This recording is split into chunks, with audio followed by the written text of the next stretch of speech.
Hey, really excited about a lot of this stuff today, including this Treehouse. This is true, legitimate 80s grunge from 89, limited edition, green transparent vinyl. All of them were hand numbered. And yeah, we definitely have like the supergroups like Nirvana and Soundgarden, but you'll notice we, as a rule, don't carry Target grunge or Walmart grunge, all that radio-friendly unit shifter stuff that was radio pap of the late 90s. But real grunge really pretty much was done by the Sub Pop 200 CD, which came out, in 1990 or early 91. But anyway, this is produced by Steve Fisk. The band was based in Tacoma, and I know they moved into Olympia. So it's definitely legit and incredible, as is this. Mary Lou Lord, everything she's ever touched or done is terrific. And this 93 7-inch has the trivia factor of two girls that Kurt Cobain dated around here, as well as... Donna Dretsch is on guitar on some of this. One side I know is a 45 and one is 33, and it's all terrific, beautiful stuff on Kill Rock Stars, of course, and Steve Fisk, let me see, he's on there too. And the Spinanes, one of the top 10 vocalists of the 90s, Rebecca Gates, is a beautiful record from 96, also on Sub Pop, Steel of Quality. Crunch House, pretty obscure, but really decent from 91. Alt rock, it's on gray marbled vinyl, very scarce. Rocking the Mandelbrot set there, and I liken them kind of to Suicidal Tendencies. All I Wanted Was a Pepsi, or Scatterbrain, if you remember them. This is very much in that vein.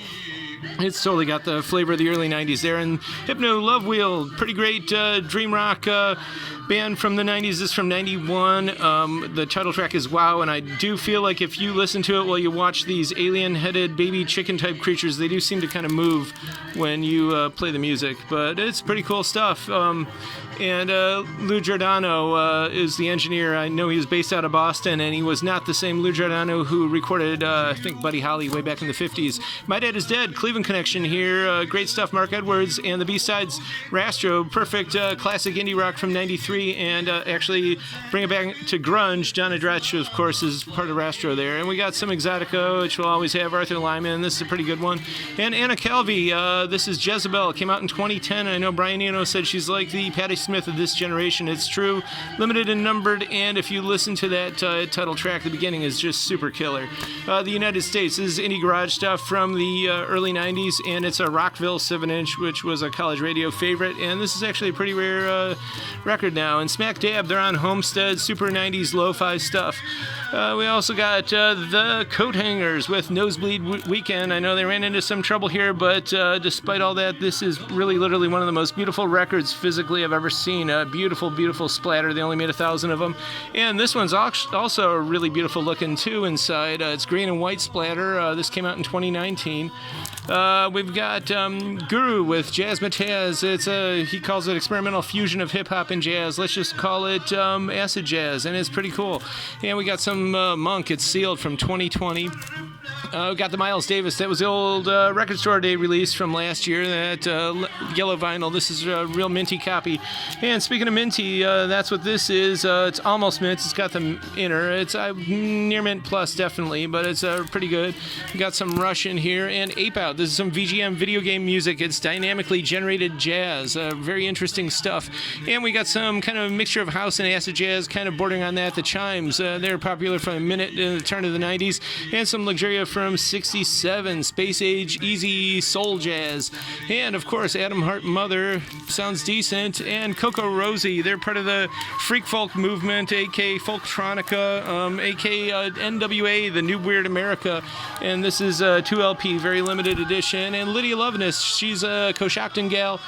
And this came out in 26, but she's basically cowpunk, alt country, that sort of thing. And Magnified, they're doing that neoclassical Baroque chamber music with a touch of pop and a touch of prog. And don't believe the hype in this case. There's no CD, but the record is definitely mint. Maiko, some modern folk pop. And we've got Keely Forsyth. This is pretty weird. It's her voice is interesting. They say it's austere and somber, and I definitely agree. It came out in 2020. Very experimental, a mint copy of that. And this Heaven 17 has just got beautiful artwork. It's so interesting and cool. It's just came out a few years ago, but it's out of print. It was limited edition white. It's a minty copy. And Lucy Spraggan, I don't know how to pronounce it, but I know she was on one of the, I think, the X Factor, but this is some modern day pop. We got some Larry Norman, some early 70s psychedelic folk there. And Big Bad Voodoo Daddy, not as crazy as the last one. This is not sealed, but it is very, very minty. Louie, Louie, Louie. And Arctic Monkeys from 2018, that's sealed. Chris Stapleton, some country rock from 2017, that's sealed too. And so is this, Sheer Mag. It's some garage punk from 2017, and also sealed. Shooter Jennings, he did this in 2016, back when he was still with Dre DiMatteo, a.k.a. La Serva, our Princess Die Indeed. And we got a lot of good stuff here. Definitely something for everyone. If you don't like it, I guess take it up with Frankie Valli.